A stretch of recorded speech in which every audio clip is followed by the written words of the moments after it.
Sir, গাড়ীখন ক'ৰ পৰা আনিলে কোনটা ভৰ্তি তো গাড়ীখন আজি ৰাতিপুৱা তেখেতে ডিউটি গৈছিলে আমাৰ জিৰিকিন্দিং ষ্টাফ আছিলে তাতে ৰবিৰাম FGD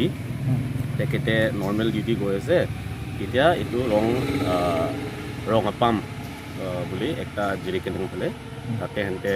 অন ডিউটি সেনেতে লেখান দেখা পাইছে তাৰপিছত মানুহকেইটাতো চব পলাই গুচি গ'ল তো আমি গাড়ীটো দেখি পাই কিনে আইডেণ্টিফাই কৰি গাড়ীটো আমাৰ অফিচত লৈ নিলে আৰু গাড়ীখন ক'ত নিব বিচাৰিছে এইখিন্দা এইফালেতো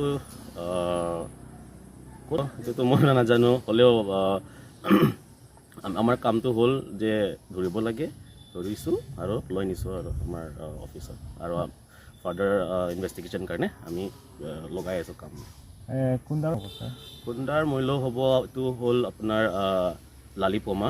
আৰু আপোনাৰ মাৰ্কেট ভেলিউ হ'ব কিমান 20-30 মানটো আছে চাগে লাইক 20,000 ইমান হ'ব আৰু